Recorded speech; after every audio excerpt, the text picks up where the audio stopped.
Assalamualaikum. Nah, di video kali ini aku pengen cerita pengalaman aku waktu vaksin sebelum menikah.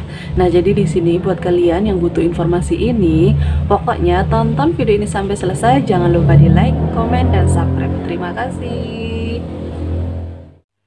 Nah, di video kali ini aku pengen cerita pengalaman aku waktu vaksin sebelum menikah. Nah, jadi di sini buat kalian yang sebelum menikah, alangkah baiknya kalian itu melakukan vaksin. Nah, vaksin untuk calon pengantin biasanya itu ada 5, seperti cacar air, TT, MMR, terus kayak hepatitis B, terus HPV. Nah, kayak gitu. Nah, jadi kelimanya itu ada manfaatnya masing-masing. Nah, cuman waktu itu aku vaksin di puskesmas. Waktu vaksin itu dikasihnya TT ya, jadi setelah 1 bulannya itu baru disuruh datang lagi divaksin lagi. Nah, kayak gitu. Dan aku tuh mohon maaf nggak diperhatikan, vaksin keduanya itu aku nggak tahu TT atau vaksin apa, aku nggak tahu ya. Jadi di sini ini adalah pengalaman aku ya. Jadi kenapa sih sebelum menikah itu harus divaksin? Nah, manfaatnya itu masing-masing ya, seperti TT. TT itu mencegah tetanus, ya kan? Nah, jadi ditakutkan, mohon maaf, pengantin baru ya kan, ditakutkan terjadi infeksi. Nah, kayak gitu ya. Dan mohon maaf banget, ini adalah pengalaman pribadi aku, bener-bener real.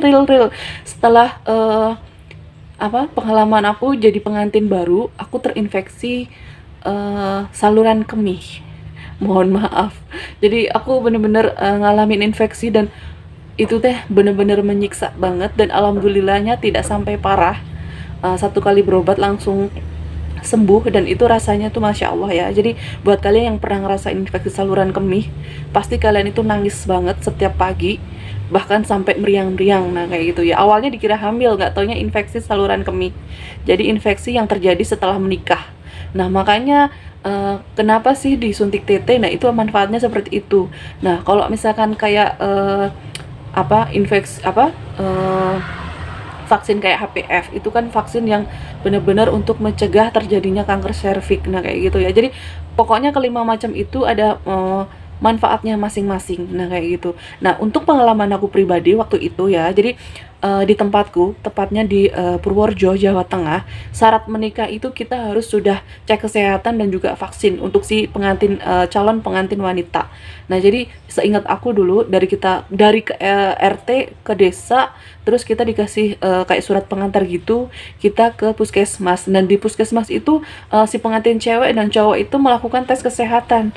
Dan yang aku ingat, mohon maaf ya, ini benar-benar aku ingat-ingat, yang sampai aku ingat-ingat banget, karena ini udah 6 tahun yang lalu. Dan 6 tahun yang lalu itu aku nggak kepikiran aku bakalan bikin channel tentang kesehatan. Dan jadi aku benar-benar lupa. Yang jelas waktu itu aku divaksin, terus aku disuruh tes kesehatannya itu kayak apa sih namanya, cek darah, terus tekanan darahnya juga dicek, dan mohon maaf kita pun disuruh tes spek. Nah, kayak gitu ya. Jadi ketahuan lagi hamil atau enggak. Nah, kayak gitu ya.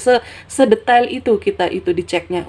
Kalau untuk prianya itu tidak divaksin, cuman dia disuruh kayak tes darah, tes tensi. Nah, kayak gitu-gitu ya. Terusnya lagi di sini untuk si ceweknya, seingat aku dikasih asam folat.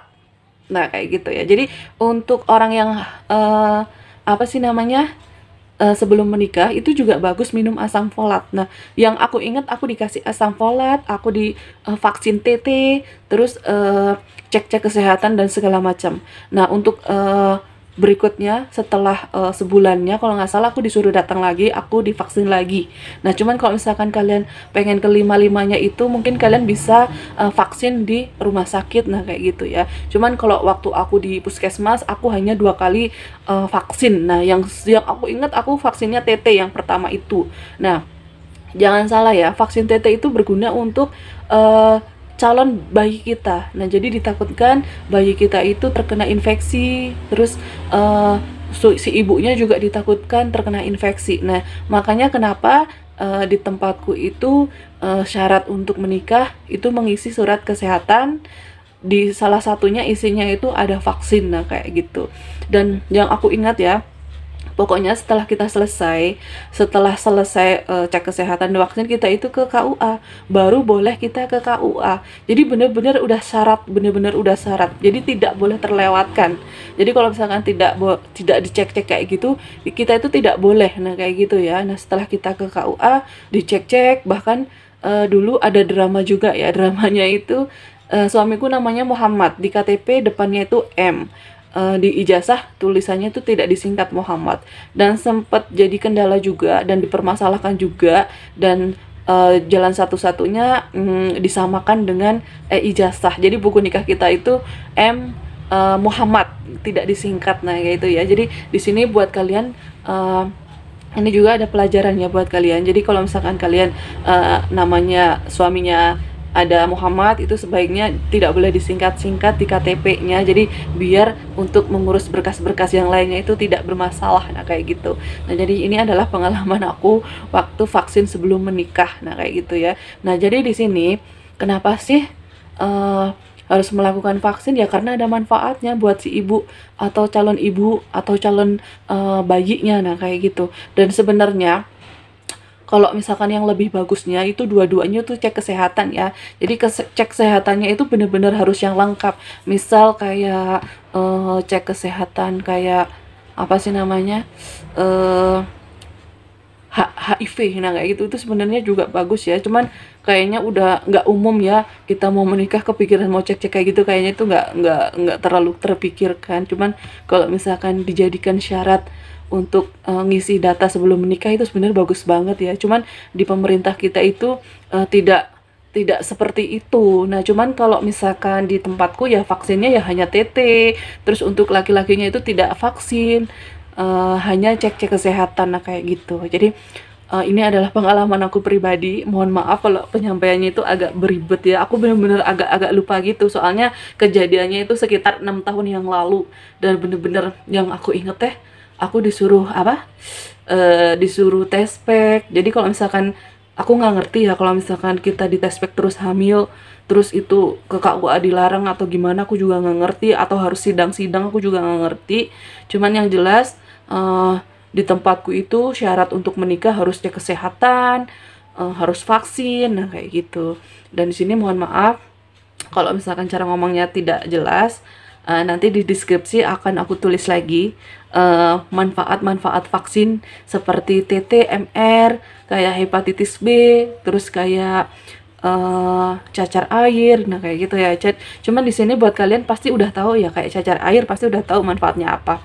Tetanus yang aku jelasin tadi ya. Jadi wanita itu rawan terinfeksi pas setelah menikah. Jadi mohon maaf untuk malam pertamanya itu biasanya bisa terjadi infeksi untuk si perempuannya, makanya disuntik TT. Terus kalau misalkan kayak hepatitis B, biar kayak kekebalan tubuhnya yang lemah, biar nggak lemah. Terus kayak setahu aku kalau kayak HPV itu kayak virus papiloma kalau nggak salah ya. Jadi virus yang bisa menyebabkan kanker serviks. Nah kayak gitu.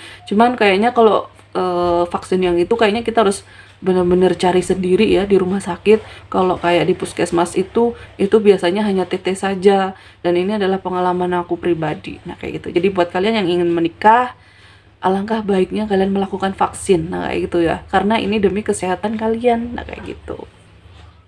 Nah, terima kasih udah nonton video ini sampai selesai. Jangan lupa di like, komen, dan subscribe. Terima kasih.